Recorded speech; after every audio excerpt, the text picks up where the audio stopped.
રાજકોટ જિલ્લાના જેતપુર શહેરના નકળંગ આશ્રમ રોડ પર કેસરી નંદન સોસાયટીમાં રહેતા રમેશગીરી ગોસ્વામીએ ગત તારીખ 2 સપ્ટેમ્બરના રોજ સિટી પોલીસ સ્ટેશનમાં ફરિયાદ નોંધાવી હતી કે તેઓ જૂનાગઢ એક પ્રસંગમાં ગયા હતા અને ત્યારે ઘરે તેની પુત્રી પૂનમ એકલી હતી અને તેણી ઘરમાં તાળું મારીને ચાવી ઘર બહાર બૂટ ચપ્પલના સ્ટેન્ડ પાસે રાખીને કામ પર ચાલી ગઈ હતી અને ત્યારે રમેશગીરી પુત્ર અને પત્ની સાથે ઘરે પરત આવતા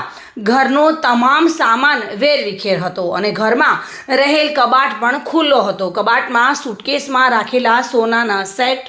ચેન, પેન્ડલ, બિસ્કિટ તેમજ ચાંદીના સાંકળા સહિત કુલ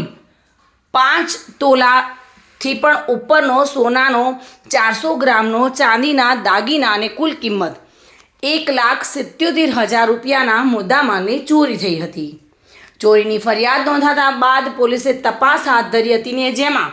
રૂમમાં રહેલ સુટકેસમાંથી દાગીના ચોરાયા હતા. તે સુટકેસના ચેનના હૂક સાથે કોઈ બળ પ્રયોગના નિશાન ન હોવાનું FSL રિપોર્ટમાં ખુલતા અને સુટકેસના હૂકમાં મારેલ તાળું મળતું ન હોવાથી પોલીસે ઘરમાં તેમજ ઘર પાસે ઝીણવટભરી તપાસ કરતા તાળું મળી આવ્યું હતું અને તાળા પર કોઈ પણ બળ પ્રયોગના નિશાન ન દેખાયા અને તાળાની ચાવી પૂનમ પાસે હોય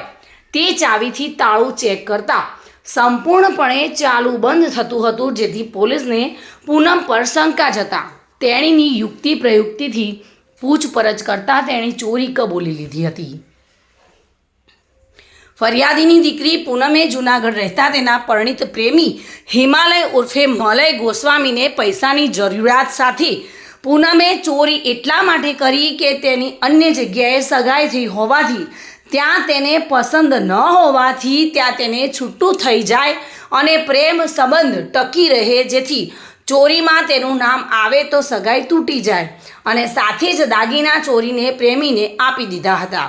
જેથી પોલીસે પ્રેમી હિમાલયની અટકાયત કરી પૂછપરછ કરતાં તેણે 30 તોલા દાગીના જૂનાગઢમાં સોનીની દુકાનમાં જિગ્નેશ પાલને વેચી દીધા હતા અને તે કબૂલ્યું હતું, જેથી પોલીસે પૂનમ અને હિમાલય અને સોની જિગ્નેશ પાલાની ધરપકડ કરી ચોરાયેલા તમામ મુદ્દામાલ જેમાં ઓગાળી નાખેલ સોનાનો ઢાળીઓ સહિત કુલ 2,57,000નો મુદ્દામાલ કબજે કર્યો છે અને હાલ તો ઝડપાયેલા આરોપીઓનો કોઈ ગુનાહિત ઇતિહાસ મળતો નથી, પરંતુ પ્રેમિકાના પ્રેમીની પૈસાની જરૂરિયાત તો ન પૂરી થઈ પરંતુ જેલ જરૂરથી મળી. જેતપુર શહેરમાં થોડા દિવસો પહેલા એક ગરફોડ ચોરીનો બનાવ બનેલો હતો, જેમાં એક જે ફરિયાદી છે એમના ઘરમાંથી સોના ચાંદીના દાગીના ગયેલા હતા અને થોડી ઘણી રોકડ હતી, એમ કરીને 1,77,000 જેવો મુદ્દામાલ ચોરીમાં ગયેલો હતો. એમાં પોલીસે ઇન્વેસ્ટિગેશન કરી CCTVને બધું ચેક કરતા એમાં એમના ઘરની એક છોકરી જ આરોપી તરીકે સંડોવાયેલી નીકળેલ હતી. આરોપી તરીકે જે છોકરી છે એનું નામ પૂનમ ઉર્ફે પુનડી એવું કરીને બોલાવે છે અને બાકીના એક એના કહેવાતા મિત્ર હિમાલય અને એક જે સોનીએ જેને એમના દાગીના લઈ અને બિલ વગરના દાગીના લઈ અને એનો ઢાળીઓ બનાવી આપ્યો, જિગ્નેશભાઈ પાલા કરીને જૂનાગઢના, એમને એરેસ્ટ કરવામાં આવે છે. આ ત્રણેય આરોપીને એરેસ્ટ કરી અને તેમની તમામ પાસેથી મુદ્દામાલ રિકવર કરી અને 100% મુદ્દામાલ રિકવર કરી ત્રણેય આરોપીને ધોરણસર અટક કરવામાં આવે છે. પૂનમ છે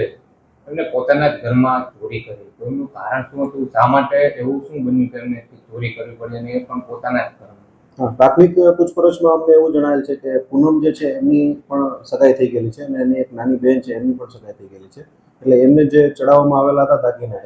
અને પૂનમને જે છે એમને પોતાને જે સગાઈ નક્કી થઈ છે ત્યાં એમને પસંદ ન હતું અને એમના એક મિત્ર છે એમની સાથે એમને પ્રેમ સંબંધ હોય એવું ફલિત થતાં એમણે આ ચોરીને અંજામ આપેલ છે અને એમની જે કબૂલાત છે એના આધારે એમનું કહેવાનું એમ છે કે જો ચોરીમાં મારું નામ આવે તો મારું છૂટું થઈ જાય, તો મારે પણ એ જ જોઈએ છે કે મારું આ જે સગાઈ છે છૂટું થઈ જાય અને મારો જે પ્રેમ સંબંધ છે એ ટકી જાય. આરોપી જે છે પૂનમ, એમને કેટલા સમય ત્યાં પ્રેમ સંબંધ હતો? એ પ્રાઇમરી ઇન્વેસ્ટિગેશન હજી ચાલુ છે, એમાં બહુ ડિટેલ મારી પાસે નથી, પણ એમ પ્રેમ સંબંધ ધરાવતા હતા અને એના